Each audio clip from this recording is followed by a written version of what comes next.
Hello guys, and welcome back to another cold episode. On today's episode, as you can tell by the title and the thumbnail, we are talking about K9. That's it. Just K9. We're playing pure K9, and here's why. K9, right now, is actually in a really good position. Mostly due to the fact that K9 has the advantage of absolutely dumpstering Cool Toon. Like, it's kind of not funny how much K9 just kind of destroys everything that Cool Toon wants to do. The targeting protection of things like Lupus makes it basically impossible to deal with any of the XZs. You have the ability to Azuna on the opponent's turn. You have all of the insanely powerful rank 5s like Nash Knight and Jax and Ripper and Valon and what have you that kind of shut down all of Cool Toon's options. And so because of that, we're playing pure Cool Toon. Not Cool Toon. Pure K9. And honestly, going into this, I'm going to tell you, I expected this deck to not do very well. I was kind of expecting it to be like this rogue, semi-okay option. But it's kind of a... Well, we'll talk about it more at the end, but like... this deck surprised me with how good it actually performed. So first and foremost, we're going to go through the card by card. Starting with the K9s, we have a bunch of K9s here. We're maxing out on pretty much all of them except for Lupus. So 3 apiece of Azuna, Noir, Lantern, and the 2 Yokel that we are allowed, and that is it for the monsters, and then the 1 Lupus. Yes, we could be playing an additional Lupus. The problem is that this card is basically a hard brick. It doesn't start our combos, it doesn't extend anything. It's just bad to draw. We basically always want to see it either with an additional guy, like a Yokel or a Lantern or something like that, or just send it off of Azuna. So, for the most part, I think it's not worth it. Instead, we are playing 2 Valkan Rockets. Now, here's the thing. This card technically is worse than some of the other cards that we could be playing, but it's cheaper, so there's that. But it basically provides the same value that a lot of those other cards do, which is basically you can summon it for free if you have no cards. Fantastic. There is one other card that I think is arguably better, which is... It's a pendulum. I can't remember the name of it. Hold. One sec. Where is he? This guy. Disablaster can just, like, freely special summon himself. If this card... Or, sorry. If there's no card in... If there's a card with no column, you can special summon this card to your zone in that column. So basically, you just get a free guy. It's pretty solid. That's the difference. However, this is an activated effect from the hand, I believe. No, it's not. I'm lying. Yeah, it's just a free guy. So this one's arguably better. Arguably. But that's it. As for the rest of the cards in here, we are also playing Case for K9, obviously 3 of this, and then 2 Chaotic Elements. These are additional extenders, basically. They give you either Yokel or Lantern. And then we are also playing a few K9 spell traps that you normally wouldn't see. We are playing 1 Release Restraint, which this card is actually very advantageous in this deck because of the fact that you get to target any rank 5 or any K9 to go into any other K9. So basically, you target a K9 or a rank 5, you can special summon it from the extra deck a K9 XZ monster with a different name using those materials. However, during the end of the battle phase, you also get to set it, which is great. But the important thing is that this also doesn't have a main phase restriction. The only difference is that unlike Forced Release, it doesn't pop a card by using it. So the main thing is that you would use this as a way to like tag out and potentially dodge things, but you can also use it to use something like Umbral Horror that would die off of the effect of the Nash Knight effect to summon it, and tag out into one of your more useful K9 cards. That's basically it. We're still playing Double Force Release as well, and then we're also playing Special Release, which is the trap card that says special summon a K9 from Grave, and then XZ a K9 XZ monster on top of it. This does mean you can go into Werewolf with a rank 5, or with a level 5. It's pretty nice. You just slap a Werewolf onto your board. Again, very, very solid effects all around. And with all 3 of these, there's actually a very easy way to get all of them in rotation through just your standard lines. If your opponent does interact with you, it makes it significantly easier, but generally speaking, you can at least get 2 of these. And so for the most part, that's why we're playing so many of them. However, they are kind of bricky, so maybe play 1 apiece of each. those are your options as well. But I did like having the second force release. It did come up occasionally. As for the rest of the cards, they're just hand traps and called buys and triple attacks and stuff like that. We're playing Droll, Maxi, Ash Blossom, Perulia. We're maxing out on the draw spells that are actually good. So Perulia and Fualos, so that we can actually start playing the game. And then we're also playing Nibiru and triple attacks, and then called by as well. We're just playing the one Nibiru as kind of a way to stop people from playing, right? Once we get drawing with things like Perulia and Fua. That's the idea. As for the extra deck, it's pretty simple. We are playing a whole bunch of rank 5s, a few additional tech cards in Nash Knight, Werewolf, Zeus, and Typhon, and then 1 SP. As for the rank 5s, we're also playing the 1 Masquerade as a target. We're playing Tyros. This card could be cut. This card could be anything. Realistically, I never summoned it. Realistically, as well, it should probably be a 3rd Ripper. Or a 2nd Hound, or something like that. We're playing the Umbral Horror, which is a great card to summon off of the Nash Knight, so that you get the negate, and going through the combo, you can actually pop your own case in order to set an additional quick play, which is fantastic. We're also playing, of course, the actual Nash Knight, just to eat a card from the opponent. We have the 2 Ripper. It does come up quite often that having the second one matters. We're playing the 1 Hound, we're playing the 1 Valon, and we're playing double Jax as well. And that's it for the extra deck. Let's hop into the replays and show you how this deck performed. Alrighty, here we are going first, and it's not a great hand. Let's see what we can accomplish here. I am going to start with just activating Perulia, just in case. They activate the Maxi. That's pretty good for me. They activated the thing. We'll Ash it. And then we'll just normal summon the Yokel, activate its effect to draw, or add the Azana, and then we can activate the Azana. We're going to dump the Lupus here, and then Z-summon into Ripper, activate the effect of the Ripper in order to add to our hand the Lantern. Here we can also set the Force Release, and then go for Lantern, grabbing the Yokel. Activate the effect of the Lantern, grab Case for K9, activate its effect. We've already used our normal, so I'll just grab an additional Azana, and then make Nash Knight. Here we can use the Nash Knight to go into the Chaos Nash Knight, equipping the or attaching the Masquerade, and then using the Chaos Nash Knight to go into Umbral Horror. Here we can pop our field spell, or our continuous spell, to set the released Restraint Waves, and special summon out the Lupus, setting called by and passing the turn. The Lupus is here so that we can just special the Azana and play from there. We get Kaiju'd, and I go, oh, so my opponent has Vanquishal. This is Vanquishal, obviously. But they're going to reveal here, and I'm just going to activate the Ripper, and then special summon the Azana, because they activated a card. Now they can't normal summon a guy, so I just send a guy to the graveyard, and that's enough to win the game. Cool. Alrighty, here we are going second, and don't worry, that first game was kind of not indicative of how these games actually go. But we did draw Perulia, Fua, Azana, which is kind of crazy, and triple attack. Wild. We drew into another Perulia, which is funny. They're going to go for the normal summon Q, and then I'm going to Fua them. They're going to activate the Cool Tune Synchro. Sure.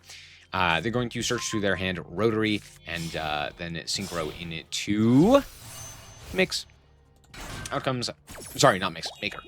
Cool Tune Maker. They're going to go for the Q, summon out at the Mix, and draw another Azana, which is kind of funny. They're going to search a whole bunch of cards here, as well as look at the hand, and then reveal the top cards of my deck, and of course, here's the thing. They reveal the 2 quick plays. So, Release Restraint and Force Release. So, of course they banish the Force Release and give me the Release Restraint. Or put it to the top of the deck, I should say. Now, the thing is, that doesn't really matter. I have a Azana, so I can just shuffle my deck anyway. Which does actually come in handy quite a lot here. We're going to go for the Lupus. They are going to actually Ghost Bell. Sure, makes sense. Alrighty, let's see what we can accomplish here. We're going to draw a Lantern. They are immediately going to go for the Cool Tune Synchro and Standby. And I'm like, okay, sure. Activate the Remix, or go for the Remix, activate the Mix, pop our Azana, which does allow me to go for the Perulia. Now, here's the thing. This Perulia, you may forget about. Keep it in mind, okay? Keep it in mind. They are under Perulia, and they just searched Clip, okay? If they use the Clip, I will draw a card. Just keep that in mind. I do have a pretty good hand. Again, I have triple attack. They know about everything except for Lantern, so there's that. They're going to Synchro immediately into the RS. I'm like, sure, that's A-okay. They're going to go for the Clip. They banish one of my Rippers. This is why we need multiple. This happened many times where they would, like, have one banish and just banish the Ripper. It's like, oh, okay, cool. Well, good thing we're playing multiple. I'm going to dump here. They're going to go for the Ghost Bell on the Zana. Now we go for the Noir. We're going to special summon the Yokel. Yokel is going to grab Lantern.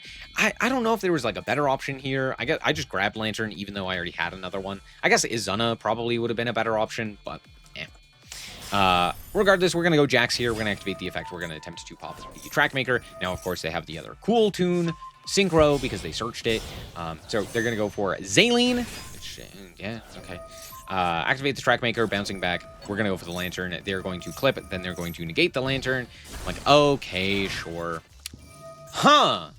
Now, here's the thing. I have yet to activate Yokel, so I could still special summon Yokel and Lantern and still get off to the races here. So this does force the negation off of RS.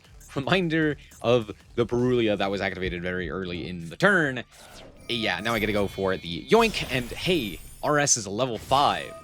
Out comes Ripper. We're going to activate the effect. We're going to grab the case for K9. We're going to set the Force Release. We're going to activate the case for K9. We're going to add the Yokel, which we previously didn't have. Go for the Yokel, special summon out the 2 guys. Go for the Lantern, search out the Trap card, which is fantastic. Go for the Nash Knight, yoink up their Zaleen, as well as attach the Umbral Horror. Go for the Umbral, go for the Nash Knight Chaos variant, Chaos into Umbral Horror Masquerade, and then pop our back row, setting the Force or Release Restraint. We're gonna go to combat, walk over the field. Kind of not great, but it's fine. I think the last card in hand is like Valor or something else of that nature, some sort of hand trap that just doesn't do anything at this point. But yeah, they just pass the turn. Fantastic. I'm going to special summon the Lupus so that I can make a Hound, and then I'm also going to tag out the Umbral Horror in order to go into Werewolf. It's a big-ass Werewolf. At this point, the game is pretty much over. We also get to reset another one of our Release Restraint, so I can literally just go combat here and kill them. So, yeah, good game.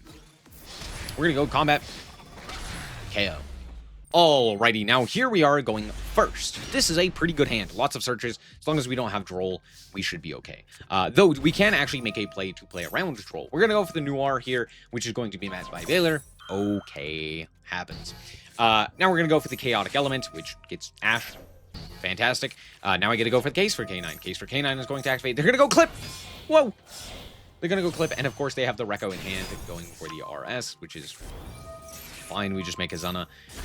They're gonna pop and banish the Ripper. Wow, the lucky banish of Ripper. Crazy. We're gonna set the release and then special summon a Zana. Zana is going to be negated because otherwise we could just Lupus them and then they can't be targeted. We make the second Ripper and activate its effect. At this point, the game is pretty much over. Grab Lantern. Unless they have a 5th hand trap, I guess a 4th. But unless they had a 4th hand trap there, they literally can't do anything. So at this point, we do the whole combo. We can even yoink their own guy, and the game is over. So, good game. All right, we're back with the deck, and honestly, this deck, as I previously mentioned, surprised me. And it surprised me in the sense that it was significantly better than I was expecting. The K9 cards are really powerful, obviously. Just inherently. All of the K9 cards are really, really strong. And being able to play a pure build of K9 is also very powerful, especially right now with so many decks and so many cards being able or like wanting to play like a bunch of hand traps and just kind of punishing the amount of hand traps that are currently being played, right? Vanquish Soul, K9, Cool Tune, etc. All of these are like really popular decks right now. And so seeing those decks be popular, the more pure variant of K9 is really strong, right? It has the ability to kind of play through a myriad of different things. And I kind of wrote this off early on. Like I saw it once and was like, oh, that's kind of an interesting idea. You know, I saw it a couple of days ago and went, oh, that's kind of an interesting idea, and kind of wrote it off because I was like, it didn't seem very good. But I still thought it was like a cool concept. It outperformed pretty much anything that I was expecting. Just due to the fact that it has so many different layered options, especially with the addition of the actual spells and traps. These are all really good as additional pieces of interaction, right? Because all of your K9 cards are not inherently powerful, I guess. They're not like insanely powerful individually, right? Like besides Ripper. Ripper is something. But like Hound is not insane by any stretch of the imagination. Jax isn't insane. Werewolf isn't insane. But being able to pivot between all of those so easily and being able to make all of them as opposed to just one of them on any given turn is really, really strong. Not to mention, of course, all of the other very powerful rank 5s, that being things like Nash Knight, things like Valon, things like Umbral Horror. These are just like generically powerful cards as well that also provide massive advantage to this deck in particular. Also, Umbral Horror is insanely stupid. It's so powerful. Being able to negate a monster effect on the field and then also discard a card right now where Cool Tune like dies if it just loses a card is massive. So yeah, this card's kind of crazy. Not to mention it also pops your Case for Canine, which sets an additional card. So even if they were to interact with you with like a hand trap, you could potentially set all 3 of these, which you saw in one of those games, which is so nice. Not to mention that Release Restraint isn't main phase only, whereas Forced Release is. So you basically have the ability to dodge a lot of those more problematic interactions, right? From the like Radiant Typhoon cards. That's what I was thinking. From the Radiant Typhoon cards and what have you. It's pretty cool. All in all, this deck is pretty nice. If you have the Canine cards, why not, right? It's pretty solid right now. That being said, I don't think it's like the best deck by any stretch of the imagination. It's kind of an anti-meta deck right now. It's mostly useful because of the decks that are currently seeing play. So I wouldn't expect it to be all that great come like... Actually, no, it's probably still like an anti-meta deck up until forever. Unless they actually start hitting some of the Canine cards like Ripper or Jokul or Izana or something of that nature. But that's going to be it. Thank you guys so much for watching. I hope that you guys did indeed enjoy it. If you did, likes very much so appreciated. And remember to always stay frosty. Bye-bye.